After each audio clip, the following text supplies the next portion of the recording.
Sekarang kita mencoba untuk melihat karakteristik transistor dilihat dari datasheet-nya. Kita ambil contoh datasheet untuk transistor tipe 2N3903 atau yang dekat dengan dia 2N3904. Pertama, kita lihat kakinya seperti apa. Di situ ada packagingnya, lalu ada nomor kaki yang kita bisa hubungkan dengan gambar ini sehingga kita tahu yang mana kaki emitter, mana basis, mana kolektor. Kemudian untuk setiap transistor atau setiap komponen elektronik, kita di datasheet selalu menemui yang disebut absolute maximum rating, yaitu suatu batas nilai yang tidak boleh dilewati. Kalau dilewati, transistor atau device-nya bisa rusak. Contohnya di sini, VCEO adalah tegangan kolektor emitter saat transistor itu off. Jadi basisnya open, tidak boleh lewat 40 volt untuk transistor tipe ini. Atau tegangan kolektor ke basis saat transistor itu off juga nggak boleh lewat 60 volt. Kalau lewat dia bisa rusak.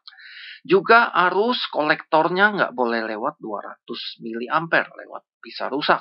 Disipasi dayanya nggak boleh lewat sekian miliwatt. Kemudian temperatur junction-nya nggak boleh lewat batas-batas ini. Jadi temperatur di dalam junction-nya si transistor. Temperatur junction transistor tergantung kita operasikan dia pada disipasi daya berapa miliwatt dan tergantung yang disebut thermal resistance dari transistor itu. Jadi untuk setiap watt dari disipasi dayanya, maka dia akan mengalami kenaikan suhu dibanding ambiennya itu berapa derajat. Kalau ini terhadap casingnya, bodinya, dia akan naik suhunya berapa derajat. Kalau kita suhu junctionnya ya, kalau kita disipasikan daya setiap wattnya. Lalu ada karakteristik DC yang dalam hal ini dinyatakan untuk kondisi suhu ambien 25 derajat Celcius. Ada karakteristik dia saat off dan ada karakteristik dia saat on. Saat dia off, misalnya tegangan kolektor emitter saat dia off, breakdown-nya berapa volt? Nggak boleh dilewati karena kalau dia lewat, dia bisa breakdown ya jadi rusak ya.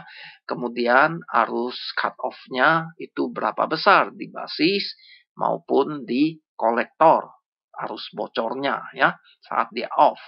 Kemudian karakteristik DC yang lain adalah karakteristik saat dia on, di mana HFE dia itu berubah tergantung pada kondisi operasinya. Ini adalah nilai-nilai HFE DC-nya yang pakai huruf besar ya, penguatan arus DC-nya.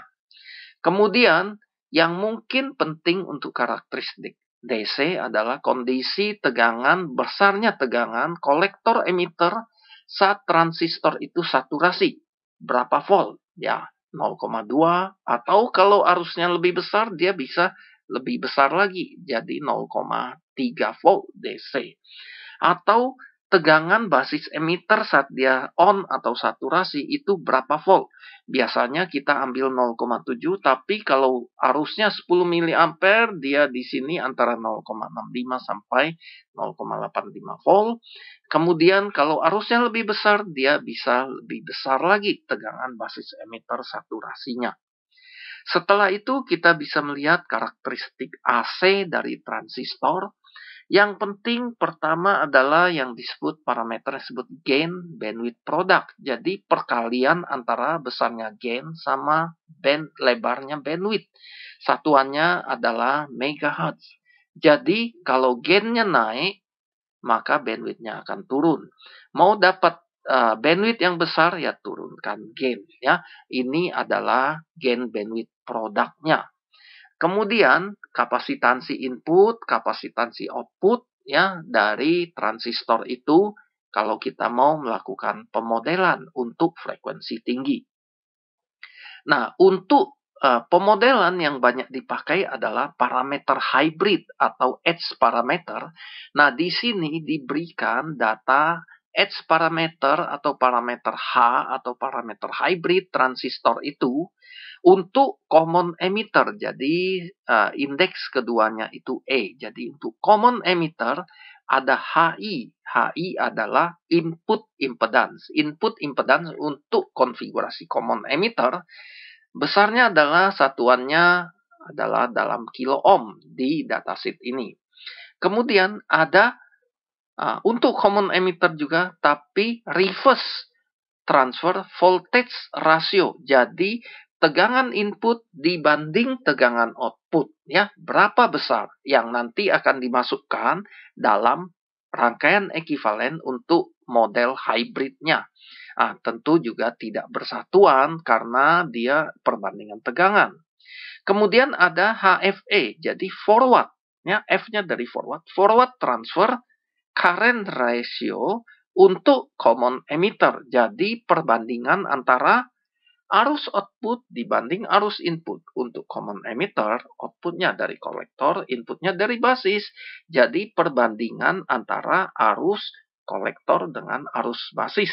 AC, ya, karena ini huruf kecil. Kalau yang huruf besar tadi adalah untuk DC-nya, ya.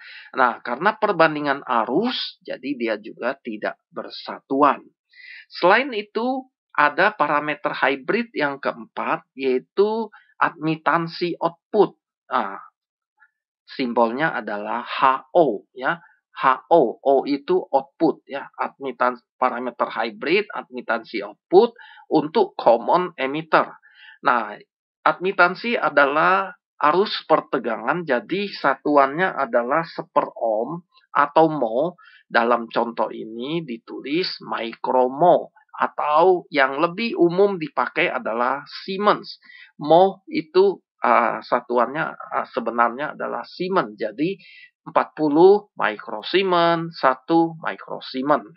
Selain itu ada noise figure-nya, lalu ada karakteristik switching-nya. Di sana ada rise time-nya berapa nanosekon. Jadi kalau kita beri pulsa, berapa nanosekon waktu yang dibutuhkan bagi transistor itu outputnya untuk berubah dari 10% maksimum pulsa itu ke 90% maksimum.